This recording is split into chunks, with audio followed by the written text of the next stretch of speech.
Deputy મુખ્યમંત્રી હર્ષ સંઘવી સુરતના પ્રવાસે રહ્યા હતા। વીર નર્મદ દક્ષિણ ગુજરાત યુનિવર્સિટીમાં વિવિધ વિકાસલક્ષી કાર્યોનું ઉદ્ઘાટન અને ભૂમિપૂજન કરવામાં આવ્યું। આ પ્રસંગે હર્ષ સંઘવીએ ગુજરાતની સુરક્ષા અને યુવાનોની ભૂમિકા અંગે મહત્વપૂર્ણ નિવેદન આપ્યું।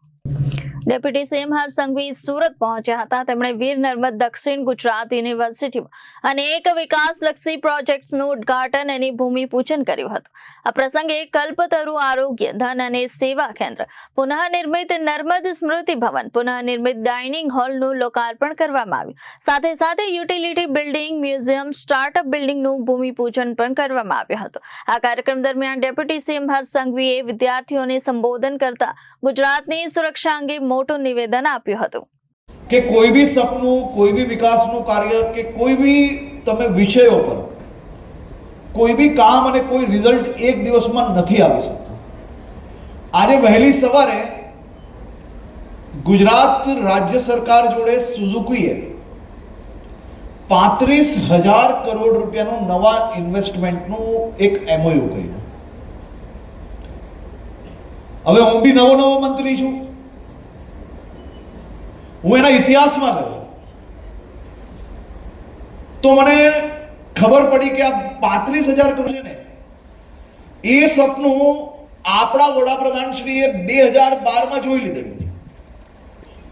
2012 ની અંદર ગુજરાતને ઓટોમોબાઈલ મેન્યુફેક્ચરિંગ હબ બનાવવા માટે એમને એક પછી એક મહત્વના પ્રયાસ કર્યા। સુઝુકીને ગુજરાતમાં લાવવાનો પ્રયાસ કર્યો। ગુજરાતમાં સુઝુકી આવી, 2.5 લાખ ગાડીઓનું પ્રોડક્શન ચાલુ કર્યું। 2.5 લાખ ગાડી દર વર્ષે બનાવવાનું ચાલુ કર્યું। હાલમાં એ 7.5 લાખ ગાડીઓ બનાવે છે। 2026ના અંતમાં અને 27ના સ્ટાર્ટિંગમાં 10 લાખ ગાડીઓ બનાવતી થઈ જશે। અને આ નવા ઇન્વેસ્ટમેન્ટથી ગુજરાતને 2029 પહેલા 20 લાખ ગાડીઓનું પ્રોડક્શન દર વર્ષે સુઝુકી દ્વારા કરવામાં આવશે। હું આજના 35,000 કરોડના ઇન્વેસ્ટમેન્ટને જોઈને જ્યારે ખુશ થતો હતો અને ત્યારે હું આખી એનો ઇતિહાસ, કઈ રીતે કંપની આવી ગુજરાતમાં, કઈ રીતે આનું એક પછી એક બધું જ એક્સપાન્શન ગુજરાતમાં થયું અને ગુજરાતમાં એક્સપાન્શન થવાના કારણે આજે આપણા ગુજરાતના હજારો લોકોને રોજગારી તો મળે જ છે, પણ જ્યારે ઇતિહાસમાં ગયો ત્યારે ખબર પડી કે નરેન્દ્રભાઈ મોદી આજે પ્રધાનમંત્રી બન્યા, પરંતુ મુખ્યમંત્રી તરીકે એમને જે સપનું જોયેલું હતું કે ગુજરાતની અંદર ઓટોમોબાઈલ મેન્યુફેક્ચરિંગ હબ બનશે, અહીંયા ઇકોસિસ્ટમ ઊભી થશે, ત્યારે સો કોલ્ડ જે ઇન્ટેલિજન્ટ લોકો હોય એ તમામ લોકો એમની આ વાત ઉપર પ્રશ્ન ઊભા કરતા હતા। પરંતુ આજે તમે જુઓ, માત્ર 13 વર્ષ ગયા છે અને એમનું જે આ ભાગ છે 35,000 કરોડનું જે નવું ઇન્વેસ્ટમેન્ટ આવશે તેના થકી ડાયરેક્ટ 12,000 ગુજરાતીઓને તો નોકરી મળશે, આ ડાયરેક્ટ, પરંતુ ઇનડાયરેક્ટ હજારો લોકોને નવી રોજગારી પ્રાપ્ત થશે।